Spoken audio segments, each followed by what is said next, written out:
Hey everyone! So today's video is going to be a head-to-head comparison between two DNA kits that you can send in yourself. It's going to be the 23andMe kit and the AncestryDNA kit. Now the reason I got both of them is because from what I read, I did a little bit of research on each of them to see which one I wanted, and then I just decided I was going to get both. I got both of them because with the 23andMe one, you can get the health and ancestry, so I wanted to like see if I carry any traits or anything like that. The AncestryDNA one, it does have the traits, but I don't think it goes into as much detail from what I read. And then on top of it, the AncestryDNA one gets you a little bit more specific to where your ancestry is from. It has more regions. This one doesn't have as many regions. So it's just, you know, I was interested and kind of curious to see what the results come back as and how different they are. So I'll just give you a little bit of my experience so far. I haven't done these yet. They are brand new kits. So I'll kind of go through the process of everything, but just to give you kind of like a rundown of how long it took to get them and everything this far. The 23andMe one actually came really fast. I ordered both of these on November 27th. This one was, I think, at my house by November 30th. And then the AncestryDNA one, I ordered the same day and I just got it yesterday, which was December 8th. So it took almost a week and a half to get this one. I did order it around Cyber Monday, or on Cyber Monday, so I don't know if it was just higher demand for these because they were running deals. I know this one originally runs $199. I think this one runs $99 plus an extra $10 if you want traits, which I ended up spending the extra $10 for because why not?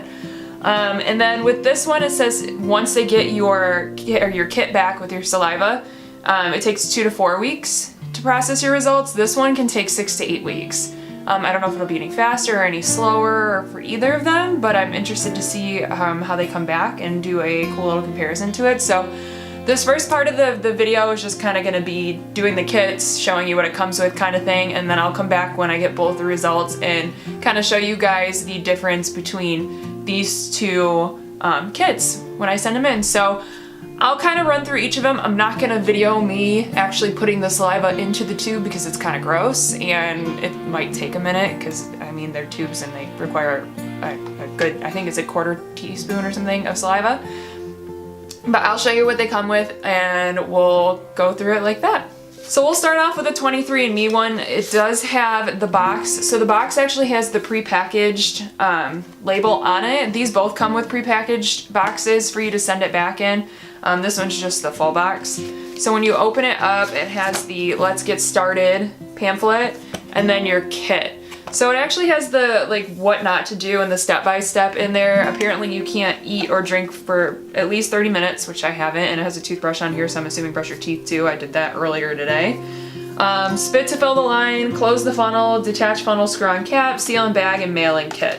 And then you also have to make sure that you register. This one actually, I've already paid for the actual tests, because if you just buy the saliva sample kit, you can get it for like 30 bucks. At like Walmart and Best Buy and stuff like that, but then you have to go on and you have to buy what results you want and all that kind of stuff. So that one's already included with the one that you actually get from their website. So it has the little kit with it. Tells you to register it or else you won't be able to get your results, obviously. And then it comes with the little bag that you put your tube in with your saliva, the cap, and then I'm assuming this is like, with the AncestryDNA one, I was reading a little bit about it. It's like a DNA stabilizer. That's probably what's in the cap of this. I haven't been able to figure that out. So that one is pretty easy. Don't forget to put down your, don't forget to put down your 14-digit barcode from your tube, which is over here. And that way you can remember what it was or what it is. And then it says you can take a picture if that's easier too. So pretty simple. Not too difficult. Anybody can really do it. You just have to send it back in this pre-registered and paid for box, and you should get your results hopefully within 2 to 4 weeks. So the AncestryDNA one comes in a box as well. Get started. Don't forget to register as well. Same thing. I'm dropping the bag. So it comes with the little sample bag that you put your tube in. Now this one comes with a box in it that's also prepaid postage. It's just smaller, it's not the full box. And then it also comes with the tube and the DNA stabilizer that you have to screw on once you take the funnel off from spitting into the tube. If I remember correctly, with reading the instructions, it says do not overfill past the fill line. But otherwise, also very simple, very pain-free. 6 to 8 weeks, hopefully you will have your results back for that. So what I will do is I will get these all filled in, whatever, get them in the bag, show you guys, put them in the boxes, tape them up, and then I'm probably gonna mail these out today, Saturday. I think, wait, let me check the date. December 8th. So I actually got this kit yesterday on the 7th, which was a Friday. But it's December 8th today, and it's a Saturday. I will mail it out on Monday, which is December 10th, and then hopefully I will have most of the results within the next couple of months, and then we will finish this video up. And so I will just show you guys how this all works and how easy it is. Okay, so I have filled both tubes with saliva. This is the 23andMe one, this is the AncestryDNA one. That little lid that was on the 23andMe one that you flipped over, it was one of the DNA things, or the DNA, to make sure it travels fine and keeps everything in place. And then this one had the blue liquid on the top that came out when you screwed on the lid. So what we're gonna do is they come with 2 little bio bags. This is the 23andMe one, this is the AncestryDNA one. So we're just gonna stick those in there. Do this one first. Put it in there, and then it says to peel off the, the blue. Glue lines, so we'll just squeeze that together. There's that one. I'm just gonna stick it back. It came in like a little plastic thing. I'm just gonna stick it back in there and close that. And then this is the box that needs to be sent back in. So we'll just stick it in there, and it has a little sticky peel thing. We'll do that in a minute. I want to make sure everything's in there before I do it. Or I got everything out too. So then we have the AncestryDNA one. Let's see, it goes like that. So we'll stick that one in there. It has adhesive as well, so we'll pull that off. Flip it over. And then it goes in this little box here. And we'll stick that guy in there. And same thing, I'm gonna wait to seal it until I make sure I got everything out of there that I need to. So super easy. It was just, you have to make sure it's filled to the line without the bubbles. So when you spit, you know, it gets kind of bubbly sometimes, just that doesn't count toward the line. It has to be actual saliva. And so I'm actually really interested and really excited to get my results back. I know my dad's side of the family, we're very Western European. My last name is German. My mom's side, I am not so sure on actually. So it'll be cool to see like the 2 different areas, or maybe we both come from Europe, I don't know. So it'll be kind of cool to see the differences. It'll be cool to see the differences between AncestryDNA and 23andMe. I don't know if really there's one that's better per se than the other. It's just more so of what kind of information you want to get out of it. Like with the 23andMe one, I'm gonna get the health information out of it too. And with the AncestryDNA one, it's gonna go more into my family history and my genetics and my family trees. So we'll see how it goes. Like I said, I will not redo it, but add on to this video once I get these results back. Hopefully it'll be within the next couple of months, and I will make sure to update when we get there. So off to the post office on Monday. Alright, so I got my results back from both 23andMe and AncestryDNA. We're going to start with 23andMe only because they got my results back by like Christmas, and I sent my results, or my DNA, spit, whatever, in on December 12th is when I actually put it in the mail. So they had it back to me within 2 weeks, and that's crazy. AncestryDNA took a little bit longer, and I know during the holidays it gets to be a little bit crazier. But they got mine back around like, I think it was January 10th. So it took almost a full month from dropping it off to actually getting it back in the mail. So basically when you go to 23andMe, there you sign in, there's a home page, and you click on Ancestry and it'll show your ancestry composition. So it shows your ancestry in detail. Fun fact, I've been telling people my whole life that I am mostly German. If you even just look at this overview, I'm only 21% German, mostly British and Irish, which I knew I was a little bit, but I was very unaware that was going to be the majority of what I was. So that was a fun little thing to learn. Other thing being 6.3% Scandinavian. I didn't even know I had any Scandinavian in me. What I realized though, because my parents did the AncestryDNA one, I got that for them for Christmas last year, is it sounds like it came from my mom's side, because I don't think it came from my dad's side at all, if I remember correctly. So we're going to look at the ancestry composition.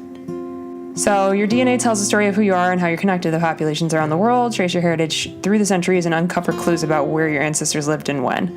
So basically the bottom line is I'm super European. I have nothing really else in me except for European heritage. 99.9% European. I don't know what the other 1.1% is, because that doesn't equal 100, obviously. But 62.6% British and Irish, 21.4% French and German. Mostly Germany, like I said. My last name's actually German, so that's why I'd been telling people my whole life that I'm German or mostly German. 6.3% Scandinavian. And if you click on each of them, it'll tell you like how long ago you had ancestors in each of these places, like within the last 200 years, which I mean is a long time. And it'll tell you like what you've descended from. So if you click on look at all tested populations, you can actually look through this and it'll show you all of them tested, and if it didn't find something in you, they'll say not detected. Keep in mind too, so they have your ancestry timeline. So as recently, so you mostly likely had a parent or a grandparent or a great-grandparent who was 100% British and Irish. So learn how to interpret this result. So it shows you generation range, all that kind of stuff. So kind of neat. And then it'll show you your composition and chromosome painting. I took biology in high school and I literally have no idea how to read this anymore. So it's, to be fair, it's been like, I don't even know, like 12 years since I took it. So it's been a long time. So, I mean, if you know how to read this stuff, more power to you. You can see how your chromosomes are made up with each part of your history and your ancestry. So we can look at family and friends. You can look at your DNA relatives now with a map. Most of mine live in the United States. Actually, all of them except for, no, all of them live in the United States. That's Alaska. And you can zoom in on it and see more precisely where they live. And then on top of it, with the 23andMe one, I also did the health. So we'll look at the health overview. If you don't have to do this, this is optional and it's also an additional cost. We'll look at the health one, view 9 reports. Age-related macular degeneration. If you click on them, they should tell you like what each of them mean. So one of the variants is a common cause of irreversible vision loss. That's whatever. I mean, I wear contacts and glasses, so maybe that'll happen eventually. Okay, so 8 reports on wellness. It'll tell you like what you're likely and unlikely to do. So alcohol flush reaction. So if your face starts to flush when you drink, I'm unlikely. Carrier status. I don't think I had any of these. They kind of do like a bunch of different ones. Again, big words that you might not know all of. Okay. Now the fun one is, like I said, I paid extra for. We won't go through all the traits. We'll just look at a couple of them.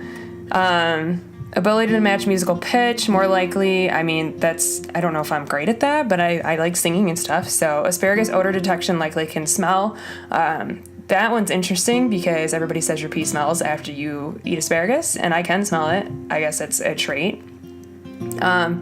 Likely no dimple. Cilantro, disliking cilantro. I actually like cilantro, so that was funny. Likely no cleft chin. Eye color, brown or hazel, yes. So like I said, I did this with 23andMe and AncestryDNA, and they don't all match. So kind of an interesting thing with that one. There's a lot of cool stuff. Like I haven't fully gone through this yet. I kind of just wanted to show you guys the ancestry and show you how it looks and how it's broken out and everything. So yeah, there's the 23andMe. And then I'm going to show you guys the AncestryDNA one now, and this one should go a little bit quicker because it's very similar. Okay, so here is your AncestryDNA page. So I'm going to show you guys the DNA story. So if you click on this here, similar to what the 23andMe one showed, England, Wales, and Northwestern Europe. So same area, so Ireland, Great Britain. And then Ireland's also in this one, so I guess like I'm from like all of Ireland.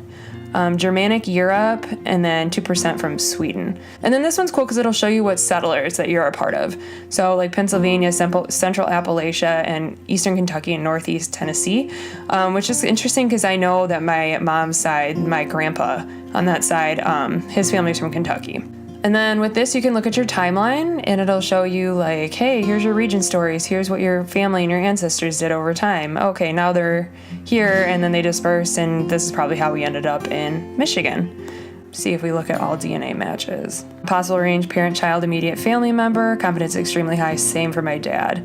And it'll tell you shared DNA and across how many segments it is. So now I'm going to show you guys the traits because I paid extra for that. You can pay extra for it with AncestryDNA. So the cleft chin, the one on 23andMe said I probably didn't. This one says I probably do. I don't know, maybe I'm like halfway in between. I don't think mine's like super crazy. Let's see what they said about the freckles because it said I probably have a lot. I'm freckle free on this one. So these ones kind of go against each other. And then they also have sensory ones, so asparagus, which is, can you smell the asparagus? And then you probably noticed a distinctive smell. That's true. Cilantro, I think this one said I don't like cilantro either, which is funny. Yeah, just like the taste of cilantro. Okay, so those are kind of how they work. I decided to put them up side by side so you guys could kind of see them together. British and Irish on the left side for 23andMe, England, Wales, and Northwestern Europe, Ireland, and Scotland. And the interesting thing about these is they're ever changing. Once these are in your system and as they get more mature, they'll be able to pinpoint it a little bit better. As to whether one's better than the other, I don't think that's really fair, I guess, because the 23andMe one lets you do your health. You can do traits with both of them, which they can be contradictory, as I showed you.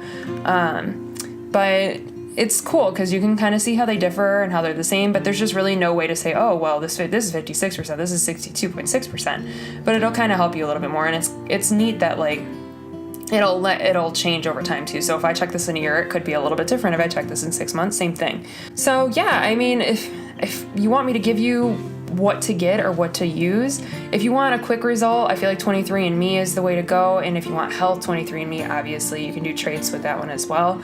AncestryDNA will kind of give you a better like family tree so you can like link it with people. Obviously I didn't do the 23andMe linking, but you'll be able to build a family tree with AncestryDNA, and it shows you your the patterns like of how your family got to where you live now. So hopefully this was kind of helpful in a way. I know it didn't help you decide which one you want to get, but I'm hoping it'll like, maybe you'll give one of these a try.